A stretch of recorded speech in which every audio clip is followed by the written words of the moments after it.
Waited. Waited for new life to cover our world.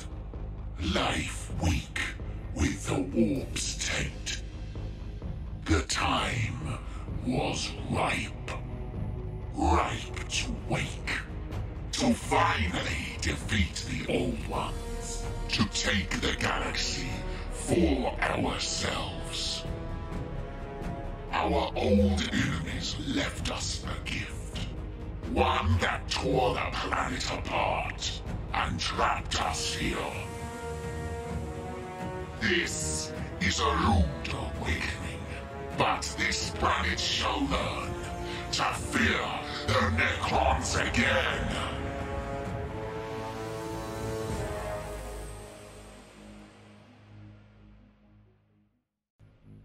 Ladies and gentlemen, hello and welcome to my first impressions of Relics of War, Warhammer 40K Gladius.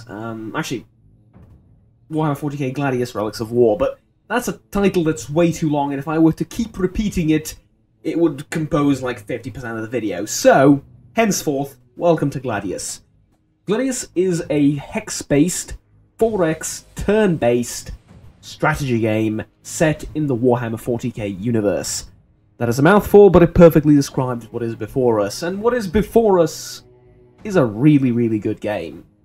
Now, unlike what I usually do with these titles, and or not with these titles, but with games that I do first impressions or previews or reviews in general, I will focus on the bad thing first.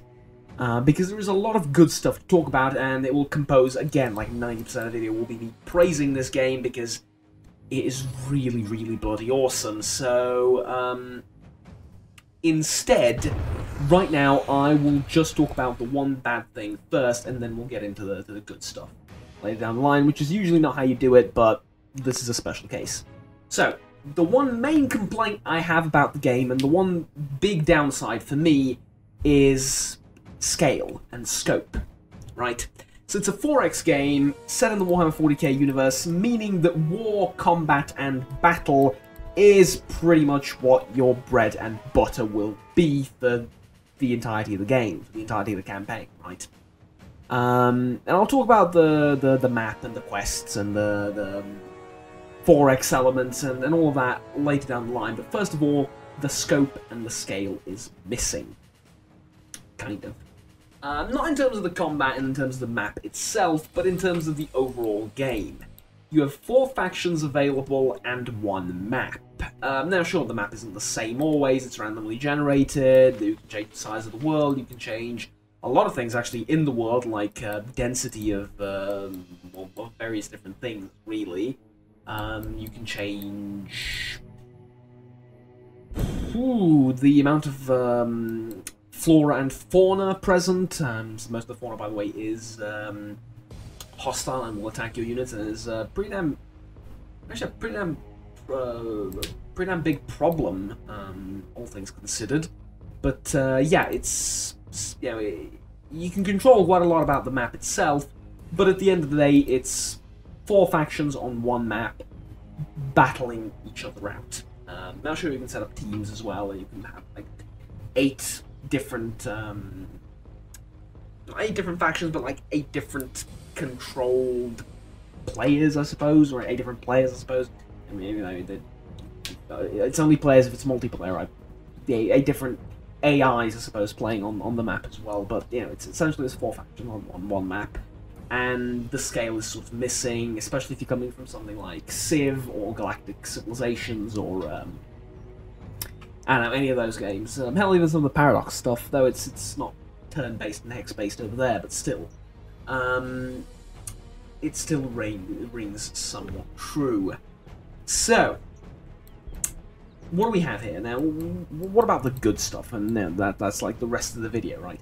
But in terms of it has to be mentioned that in terms of the overall raw value of the game, even though what it does good far outweighs this one negative of not being really that huge in terms of anything, it's still like it still matters.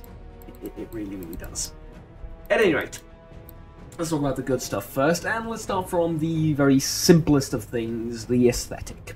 And we'll get into the meaty stuff and the more important stuff, like combat and gameplay, after that. So, as far as graphical fidelity is concerned, the game looks pretty damn decent, right? It's nothing jaw-dropping, but for a 4X strategy, it looks pretty damn decent.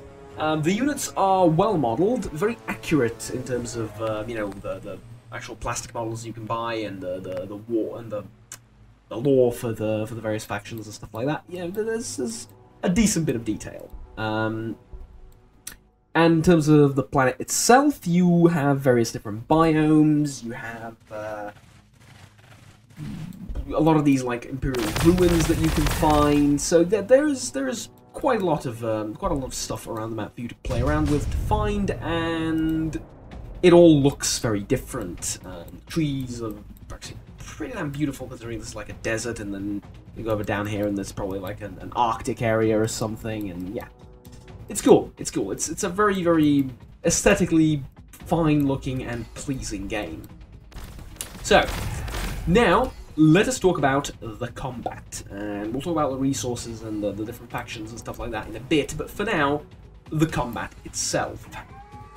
And boy oh boy is it awesome.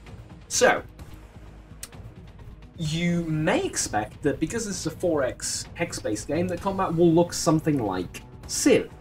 We'll have a few different unit types, and they'll have their basic attacks, and using combinations of those units, you're gonna have to, you know, achieve victory. Oh, no. No.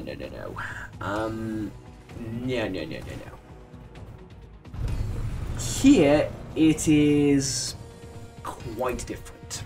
So, essentially, abilities are something that's not a vague and abstract thing that you use once per game. No, abilities are actually, I would argue, the core of this combat system. Because essentially, most of the stuff that you're going to do, especially in the mid-game and late game, will be through abilities. And I've picked the Necrons as a starting unit because I think it actually does really, really well to show you that. One of the Necrons' abilities is to heal. And this restores hit points in the unit, but at a huge cost of 75 influence. You will be using a lot of influence, primarily, though you will be using other stuff as well, but primarily a lot of influence to be using these abilities. And what are they? Well, for us early on, it is the Necrodermis Repair. For the Ultramarines and the Astra Militarum and stuff like that, there will be grenades, heavy bolters, and rocket launchers, and jetpacks, and stuff like that they can use in order to achieve whatever the hell they want to achieve in a particular engagement. Right. What about the unit types themselves? Well, there's plenty of those too. And this is a good segue into research. So, research is fairly simplistic. You simply click what you want to research and you progress down the tree, this being the high tier stuff, this being low tier stuff, and everything in between, right? So, this is, however, deceptively simple. Because, and again, this now provides a really good segue to talk about the different factions and their abilities and their research trees and their pretty much everything. Now, when I said that the factions are sort of, well, there's only 4 of them, right? There's not that many of them. I neglected right there a little bit purposefully, because I said we're going to talk about the good stuff later down the line. I neglected to mention that there are really 4 distinct factions here. This is not a reskin of the same faction. That one is just a bit of a robotic thing, one is a bit of an orcish thing. No. All 4 factions behave, play, and have gameplay mechanics that are very different one from another. I'll provide an example.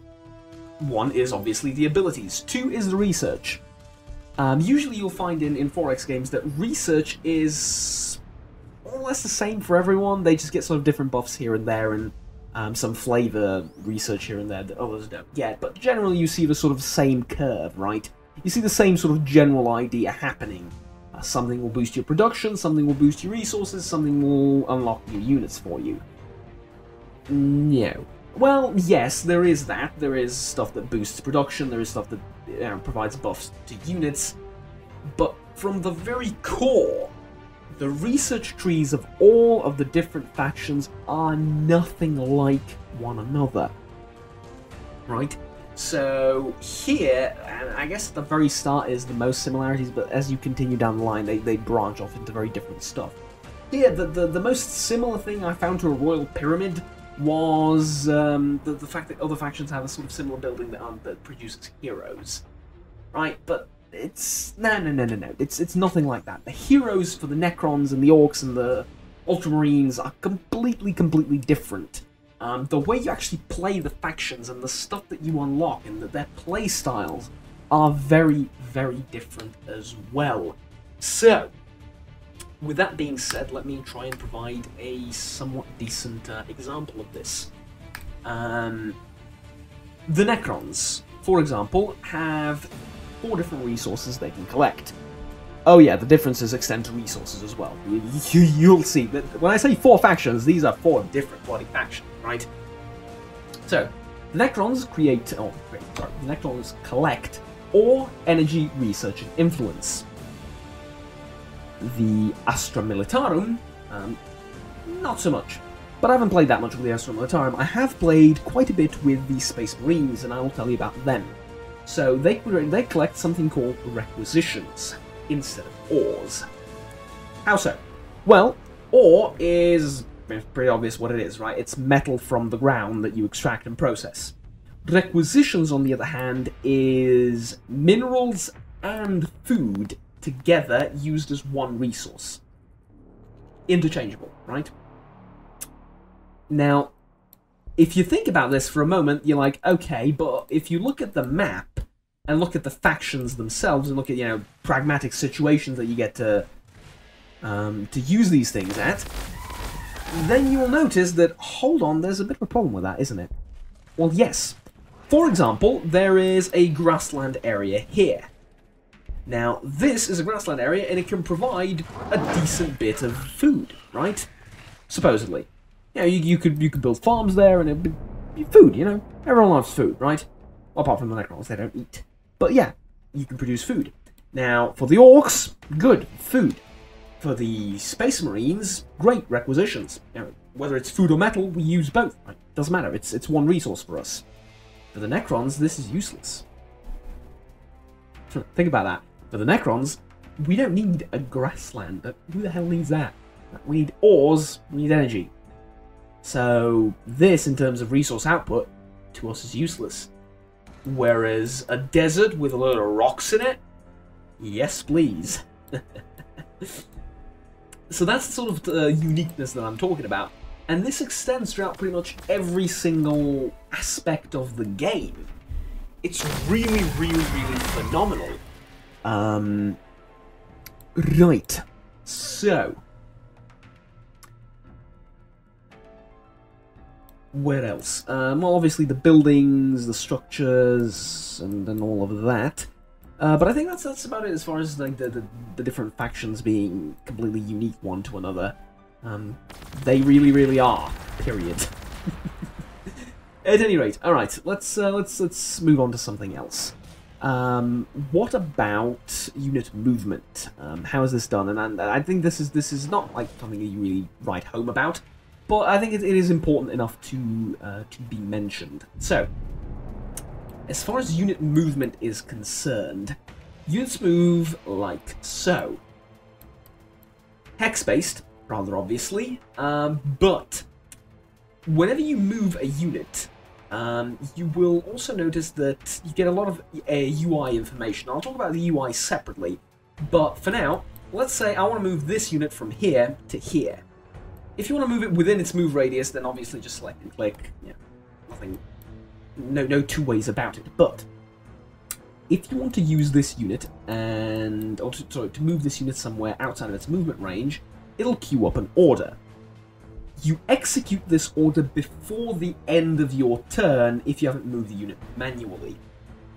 So it will move now, and then it will queue up the order for next turn. Before the end of next turn, you execute that order. You can, of course, end the turn without executing any orders. This is what this button does. I recommend that you don't use it if you're playing this game for yourself. This is where you do everything. So this big red button here, it's sort of a sequence of events that you need to deal with, and that's sort of how it works, right? So it will show you the units that need orders, if you need research, if you need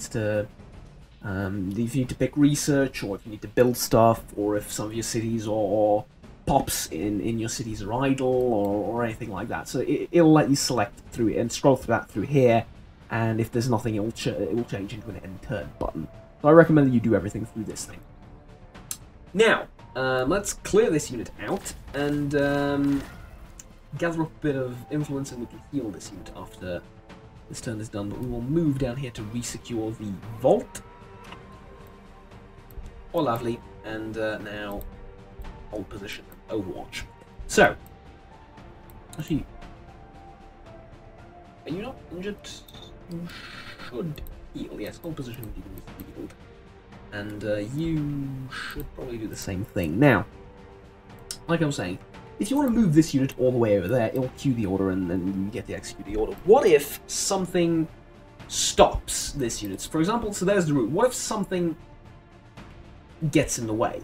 Well, the unit will automatically, without asking you or bothering you or telling you in any way, shape or form, which is a good thing, by the way, you'll see why, it will recalculate the best possible route to its destination. Now, what if something happens to get on the tile, on the destination tile? Then the unit will stop and ask for new orders. That's how unit movement is done. You're going to be moving units for the vast majority of this game because, as much as it is a 4X, it's a game about war because it's in, well, Warhammer 40K, right? Which provides a great segue for the 4X elements to the game. So, every faction expands differently, more or less, and they have their own reasons, ways, and manners of expanding and controlling the map and all those things. Right, great, lovely, perfect. But that's not all that 4X entails, right? That's just one bit, that's expansion. So, yes, expansion, exploration, extermination, and exploitation. Correct? I think I always get those four correct and then doubt myself for the rest of the video, but I think that's correct. At any rate, these four aspects are sort of... if you look at them literally word for word, then yes, this is a 4X.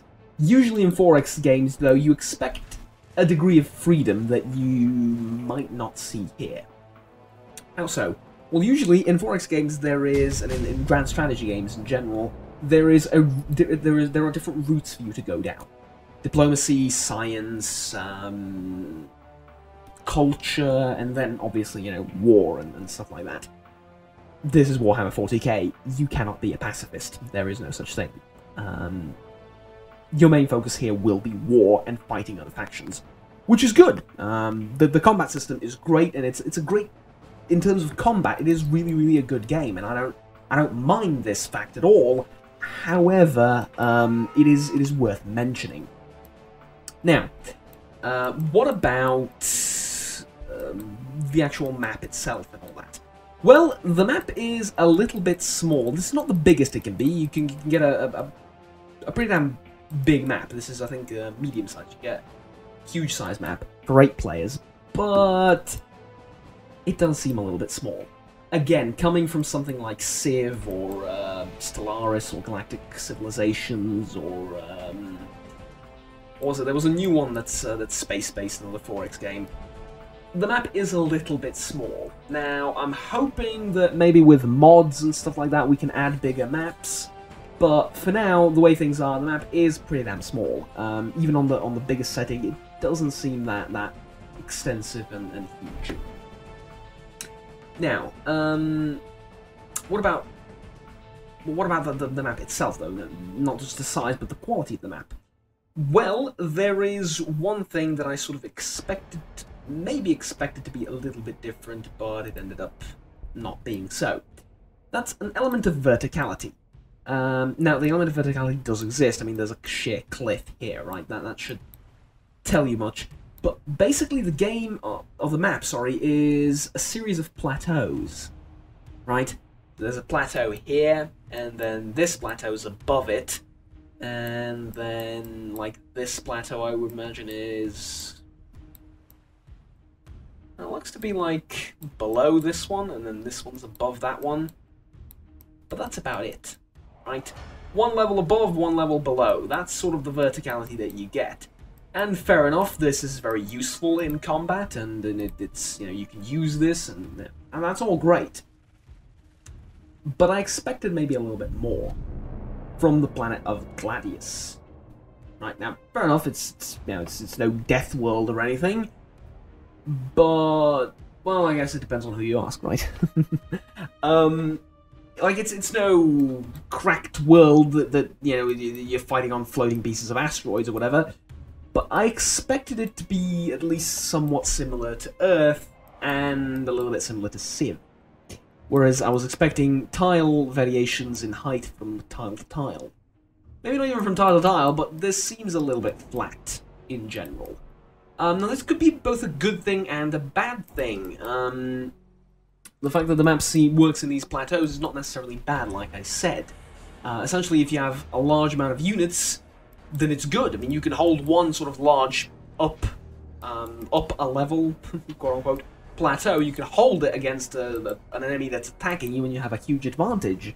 Whereas if it were just one tile that's higher than the one next to it, then only one unit would get the bonus, and, you know, then you have a bit of a problem there.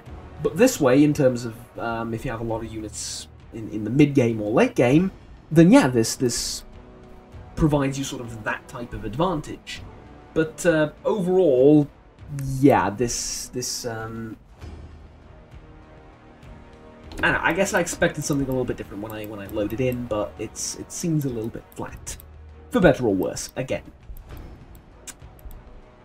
Whew. Okay, that's quite a lot of things to talk about.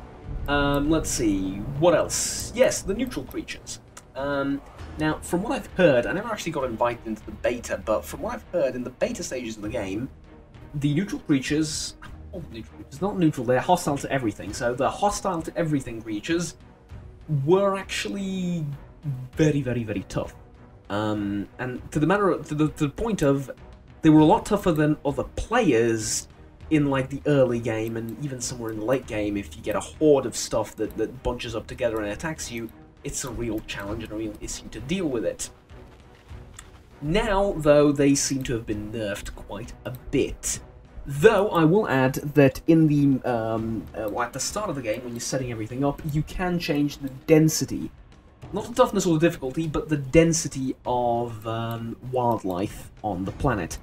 And despite the fact that they are not the toughest things in the world, pretty much, you know, all sorts of wildlife, both the tough creatures, both the officially classified as tougher creatures or the lower level hounds here, you will be fighting the planet quite a bit, especially early on, and that's good, because mostly you will be dropped on different locations on the map. So this is where the Necron started. I'll imagine this down here somewhere is where the Astra Militarum started. So really, yeah, by the time we get to one another, a lot of time we'll pass a lot of water, we'll run under the bridge. So as a result, fighting the planet meaningfully in the meantime and having actual challenges while doing it is quite an important thing, and it's quite good that that sort of thing is there. Now, oh boy, let's engage you little closer ones. There you go. So I'm pretty damn heavily outnumbered, as you can see. I only have 2 units against the wildlife, 4, 5, or 6 in the immediate surroundings of my city. So, yeah, like I said, you'll be fighting the planet quite a bit. And damn, those things are fast. Well, I suppose you'd expect them to be, right? Native to the area and whatnot. Whew, okay, we talked about the different factions, we talked about research, we talked about units. Multiplayer is available in the game, though I'm assuming that nowadays that comes sort of as a given, more or less. There is also a compendium, as you can see here, full of, well, everything in the game. different traits for units, tips for your game, items, features, factions, and like summaries of them, buildings, units, all sorts of things. And you not only get like in-depth analysis of the unit itself and what it can do, its abilities, attributes, costs, upkeep cost, everything. You also get a little bit of fluff as well. So a little bit of lore for pretty much everything you click on, to a greater or to a lesser or greater extent. Obviously, the Bring It Down doesn't. I mean, it's, how would you write lore for this? Yeah, but in terms of units and structures and stuff like that, you get and even for some abilities as well, you get a bit of lore, which is quite cool. So, let's see. I believe that's everything. Actually, I don't think there's much else to talk about. So yeah, let's get rid of this unit, and I think we can survive another attack from this. Actually, we can check. Kudos to the game developers for this as well, by the way. You can actually select enemy units and check how much damage they will do to your stuff. Very cool, very useful. Thank you. Right. So, I think that's about it, honestly. So, let me get out of this game, and actually, let me save it here. And let me get over to the main menu and actually show you how you can set up a game and how it works, because it is actually kind of important. So, you have factions to pick from: Astra Militarum, Necrons, Orcs, or the Space Marines. Let's go with the Space Marines this time round, for example. And let's set the opponents to be the Orcs and the Necrons in a medium world, but only with 3 opponents, and you can actually add more players to the game as well. And we can rename these to Orcs and Killy Robots, for example. Alright, so Space Marines then, and teams. So we can assign teams to pretty much all the players, but we won't team up with anyone here. Difficulty. Now you'd expect this to be a sort of, regular thing, it's just difficulty. Kind of. You have the difficulty here and you can select it, but I don't recommend that you do that. Why? If you take a look at difficulty, this is all it essentially does. It provides a buff or a penalty to the player that it is assigned to. So you can put Emperor or Primarch difficulty on the Space Marines. Here, and even though I'm playing the Space Marines will get a huge bonus. We can put the same difficulty, or same difficulty level, though it is called differently because factions and uniqueness and all that, on these guys, and they will get the same amount of bonus. In terms of unit behavior and how smart the AI is, it doesn't change. This changes just the bonus, which is very interesting. The AI plays really bloody well. Especially the players. The wildlife too, but the players especially. Whereas in other 4X games, especially Civ, you expect... I mean, you see, but and at one point you actually expect the AI to show mercy quite a bit. To not chase down your units when they can kill them, and to not really play optimally and make a lot of mistakes like that. The AI in this game certainly does make mistakes, but then again, so do you. But they're pretty damn ruthless. If they see an opening, they will take it in larger battles. If they can kill one of your units with focused fire, they will, because it's the best course of action, right? They will. So the AI is pretty damn tough and challenging, so be careful when playing around with the difficulty, and bear in mind that the AI does cheat a little bit. That depends on the difficulty level, but the AI does cheat. So, here, those were the basics. You can change the amount of land there is and the size of the world itself. Let's put it on a medium world. So, we can also change the game pace from very fast to very slow. This is how long does it take for stuff to research and to build and stuff like that. If you go over to the advanced thing, though, you will see that you can customize the planet quite a bit, with varying degrees of density in both ruins, rivers, forests, encampments, and so on and so forth. Wildlife density as well, very, very important, and artifact density, very, very important as well. What are artifacts, by the way?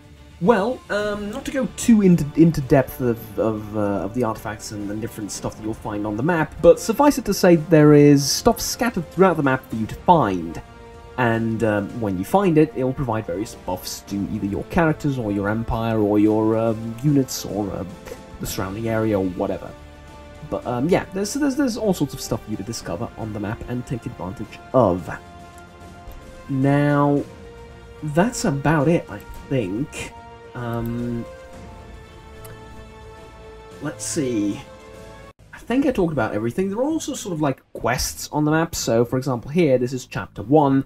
And it gives you a set of objectives for you to do, and when you do them, it'll give you a reward for them. So yeah, this is stuff that you're gonna have to do generally with or without this in game, because I mean it asks you to do general stuff and nothing too demanding or nothing too specific. But it's especially early on, later down the line, it does get a little bit, you know, different. But at any rate, it does provide a little bit of direction and focus, I suppose, when playing. So let's see, what else is there, and is there anything else that I would deem oh so important and worth talking about? I don't think so, honestly. I don't think so. I think that's about it. In terms of the basics. So I think I gave you a sort of bare-bones summary as to what the game is about and what it's like, and, well, what you do from here on in is up to you, but what I will say is go and buy it. Right, go and buy it, because it's absolutely awesome. It might be missing some of the scope and the scale of grander games, but it's fantastic. It is absolutely fantastic, and I really, really like it. And I think you'll enjoy it, especially if you're a Warhammer. If you're a Warhammer 40K fan, I think you'll enjoy the game quite a bit. And yeah, I mean that's pretty much it for now. Overall, really great. I like it. I love it. I want some more of it, and I'll probably be doing a proper Let's Play of this game with this game here, actually. I'm probably going to continue it on my channel as a proper Let's Play. So, I think that's about it. I think I talked about everything. So yeah, terrain, obviously, I sort of neglected it a little bit, maybe. Terrain exists, it's a thing, and various different terrain types provide various different buffs or penalties to your units. But I suppose that's kind of obvious, isn't it? Also, most important piece of terrain is this wire weed. If a unit ends a turn on it, it will take damage. Everything else in terms of the fauna is, well, kind of self-explanatory. Tell you what, what I will say about the map, though, so I sort of forgot to mention this, my apologies, is you'll find these ruins, and you'll find, like, biomes and stuff like that. Usually, I expect to find, like, 1 or 2 tiles of the thing, and that's it. Not the case here. Here, most of the stuff that you find exists in sort of like a ecosystem level, in like a mini biome, if you will. So, for example, Imperial Ruins, this used to be an Imperial city. You're going to see that this is like a proper city. It's huge, right? Well, huge, relatively speaking. It's multiple tiles. For example, on one map, I saw a city that was pretty much the size of all of this. Just scattered with Imperial Ruins, right? So it's really, really interesting in that perspective. And like down here, you'll see that this is another Imperial city. Well, it's not now, but it was, like the Imperial Ruins over here. Really cool, really cool. Or you'll see this wire weed over here. It exists in bunches as well, on multiple tiles. So it's cool. I like it. I really do. In most games, you sort of see like 1 or 2 tiles of the stuff. Here it exists in like a system now. It just works. It just works, and it's cool, and it's not something that we see all too often in other games, and it kind of distinguishes it from other things. And just one more final point to sort of hammer in: the diversity is huge. Every single faction is unique. All its units are very, very unique. Its playstyles are very, very unique, and I cannot emphasize that enough. The game is absolutely awesome in that regard, and in many other regards as well. So, tell you what, I'm going to leave you off here. Like, subscribe down below if you enjoyed the video, and let's stay tuned with the rest of the content that we produce on this channel here. Well, that I produce is more of a one-man show. And also, if you want to stay tuned for the Let's Play of this map that's coming. But if not, then I hope you enjoyed the video, and I hope you learned something useful from it. Leave it a like down below if you enjoyed, and if you hated it, give it a dislike, and feel free to tell me why. At any rate, until next time, ladies and gentlemen, my name has been Juggernaut. Have fun, enjoy, and bye-bye.